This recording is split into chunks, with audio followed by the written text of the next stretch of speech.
Wanita Malaysia Madani perlukan pendekatan disruptif.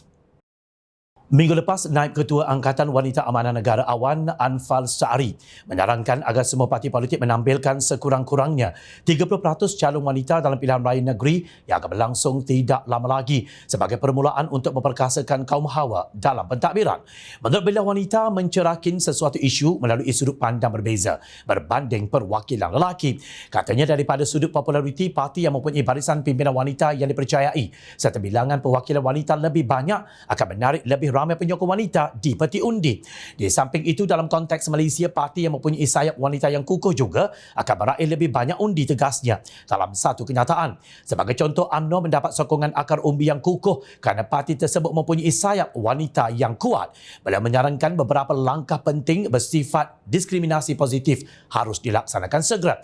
Antaranya, beliau mencadangkan kerajaan-kerajaan negeri di bawah Pakatan Harapan boleh meminda dasar pengurusan sumber manusia untuk melatih dan mengangkat sekurang-kurangnya 30% jawatan kanan persekutuan dan negeri serta pihak berkuasa tempatan PBT daripada kalangan wanita.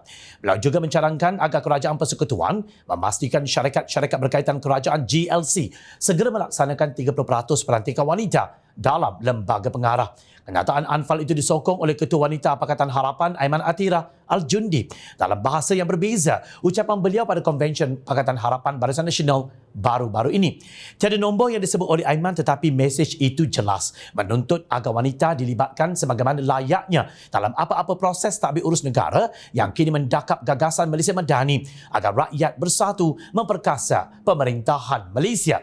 Madani adalah pelan untuk menjadikan Malaysia berkemajuan secara menyeluruh. Kami ingin menghujahkan bahawa setiap pengenalan program pembangunan yang akan dan sedang direka bentuk haruslah meningkatkan letak duduknya wanita dalam sedar dengan iltizam keterangkuman gender, kata Aiman.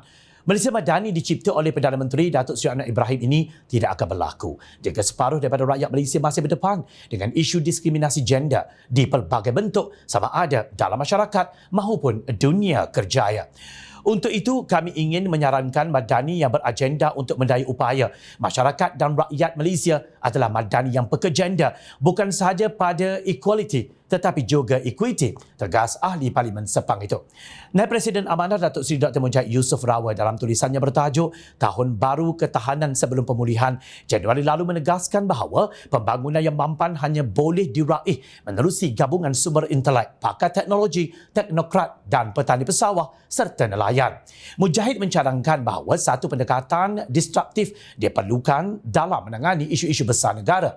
Beliau mentafsirkan bahawa disruptif adalah istilah yang digunakan untuk keluar secara radikal daripada cara yang terpakai untuk membaiki sistem atau permasalahan supaya lebih efisien dan menjimatkan. Negara memerlukan pimpinan yang menjayakan pendekatan disruptif atau perubahan radikal. Pendekatan disruptif akan memecahkan kitaran melalui tata cara yang lebih berinovasi, fokus dan berimpak besar, katanya. Teori disruptif meramalkan apabila satu usahawan menawarkan produk atau perkhidmatan yang lebih baik, maka pesaing yang ketika itu menguasai dagangan berkenaan akan mempercepatkan inovasi pihaknya demi mempertahankan perniagaannya. Bagaimanapun, mampukah teori disruptif dipanjangkan ke dalam proses penggubalan dasar bagi mendaya upaya wanita dalam Malaysia Madani? Misalnya dengan memaksakan penglibatan wanita sebanyak 30% dalam pelbagai sektor seperti jawatan menteri, timbalan menteri, PBT, GLC dan sektor perkhidmatan awam yang lain. Tindakan tersebut sudah pasti akan mengeluarkan pihak lelaki daripada kedudukan selesa mereka bahawa jawatan tertinggi sesebuah institusi sudah dalam tangan hanya menerusi pendekatan berlaga dengan bahu para menteri. Pendekatan disruptif akan membuka ruang untuk lelaki dan wanita bersaing secara adil dan terhormat serta saling melengkapi ikhtiar dalam menguruskan negara dan dunia.